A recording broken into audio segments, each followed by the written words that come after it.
Consecutive even number is 2 to 4. Find the numbers. आपको पता है कि प्रोडक्ट का मतलब होता है क्या? गुना या मल्टीप्लाई. तो let the number be x और x plus 2. किस लिए ये? क्योंकि यहाँ आपको पता है कि 2 consecutive even number है और आपको पता है odd even odd बोले या even consecutive बोले तो ऑलवेज हम लोग क्या लेते हैं x और x plus 2 या x plus 4.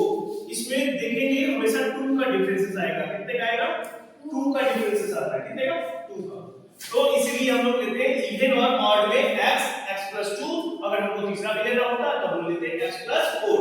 चौथा लेना होता तो x plus 6. कितना लेते हैं? x plus 6.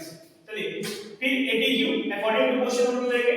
तो x इनटू है प्रोडक्ट है इसलिए मल्टीप्लाई का साइन दिए बीच में और x plus 2. First number is x, second number is x plus 2. इन दोनों का प्रोडक्ट मतलब इन दोनों को मल्टीप्लाई कीजिए और किसके इक्वल कर रहा है? जितना हमारा आ रहा है. कितना आ रहा है? 2 to 4. कितना आ रहा है? 2 to 4. तो देखोगे x को x से मल्टीप्लाई करेंगे. पहले को पहले टर्म से मल्टीप्लाई करेंगे तो आपको पता है कि x को x से मल्टीप्लाई करने पे इधर देखेंगे नोट. x को x से मल्टीप्लाई करने पे कितना आता है बेटा? x square. कितना आता है? x square. लेकिन अगर उसी को x से जोड़ दिया जाए तो कितना लिखते हैं हम लोग? 2x. कितना लिखते हैं? 2x. x को x से मल्टीप्लाई x स्क्वायर और x को x से जोड़ते हैं तो x. तो यहां भी हम लोग क्या कर रहे हैं? पहले टर्म को पहले से मल्टीप्लाई कर रहे हैं. x का साइन है ना मल्टीप्लाई. तो x को x से मल्टीप्लाई करेंगे कितना आ गया? x square. फिर ये प्लस है तो प्लस का साइन दिए. फिर x को दूसरे टर्म से मल्टीप्लाई करेंगे. किस टर्म से? दूसरे टर्म से. तो x 2 ये 2x और इक्वल टू कर देंगे 2 to 4. क्लियर हो गया? चलिए आगे बढ़ते हैं. अब देखिए ये x स्क्वायर है. x स्क्वायर ऐड करेंगे 2x है plus 2x equal to 2 to 4. अब देखो ध्यान से इस 2 to 4 को हम लोग इधर लेके आए. x square plus 2x minus 2 to 4 equal to 0. अब ये इक्वेशन हो गया. क्या हो गया? एक लीनियर इक्वेशन हो गया. अब ये जो इक्वेशन है इस इक्वेशन में हमको ये तोड़ना है कि ये 2 to 4 को इस तरीके से तोड़ा जाए ताकि बीच में माइनस करने पे कितना आए? कितना आए माइनस करने पे? 2 आए. कितना आए? 2 आए. तो देखोगे x square plus 2x minus 2 to 4. तो इसमें हम लोग 2 to 4 को क्या करेंगे बेटा? तोड़ेंगे. क्या करेंगे? तोड़ देंगे. क्लियर समझ में आ रहा? तो अब तोड़ो. सबसे पहले तो क्या करेंगे? 2 to 4 को फैक्टर करेंगे. 2 से 1 बार में 1 बार में 2 बार में. फिर 2 से 5 बार में 6 बार में. फिर 2 से कितना बार जाएगा? 2 to 4 2 8 6. फिर 2 से 7 40 और फिर 2 से 7. अब ध्यान से देखोगे हमको ऐसा संख्या इससे बनाना है जिसको मल्टीप्लाई करने पर इतना आ जाए और माइनस करने पर या प्लस करने पर 2 आ जाए. ऐसे क्या हो सकती है? 2 to 4 4 to 8 8 हो गया. अब इधर देखोगे 8 to 16 कितना होता है? 8 to 16.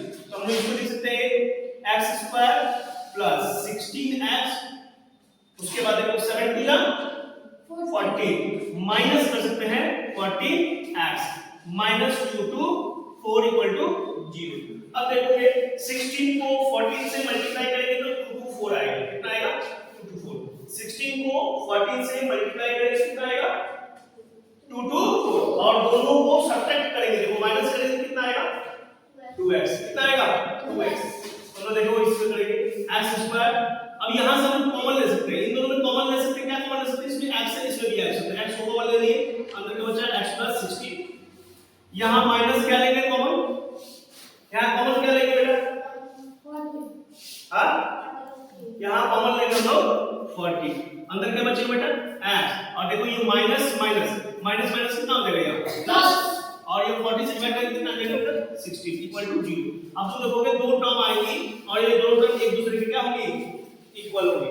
जब भी दो टर्म एक दूसरे के इक्वल होंगी तो कॉमन ले लेते हैं सीधा x plus 16 एक हो जाएगा और दूसरा इस और इससे ले लेते हैं टर्म x minus 40 और ये हमारा आंसर. अब तो बोलोगे सर इसमें x का वैल्यू कहां आया? तो x का वैल्यू फाइंड आउट करेंगे इक्वल टू 0 करके. यहां पे यहां देखोगे थोड़ा सा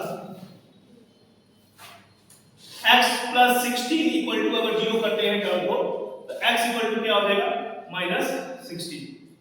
दूसरा x इक्वल टू x कितना है जी? -14 है इक्वल टू -40 को उधर ले जाएंगे तो क्या हो जाएगा प्लस x इक्वल टू 40। अब ध्यान से देखोगे x की वैल्यू कितनी आई, x की वैल्यू कितनी आई -16, x की वैल्यू कितनी आई। तो जब ये x की वैल्यू नेगेटिव आए, क्या है बेटा नेगेटिव आए, तो इसको हम लोग नहीं लेते, x की वैल्यू नेगेटिव नहीं लेते। x की वैल्यू जब पॉजिटिव संख्या आती है तो इसको हम लोग आंसर मान लेते हैं। x की वैल्यू कितनी आ गई 40, कितनी आ गई 40। अच्छा जब x की वैल्यू 14 आ गई तो यहां हम लोग पुट कर देंगे, x की जगह पे कितना हो गया 40 और x + 2 की जगह पे कितना हो गया 40 + 2 इक्वल टू कितना हो गया 60। तो एक संख्या कितनी हो गई 40, दूसरी संख्या 60। क्लियर हो गया, पहली संख्या 40, दूसरी संख्या 60। क्लियर हुआ कि नहीं हुआ।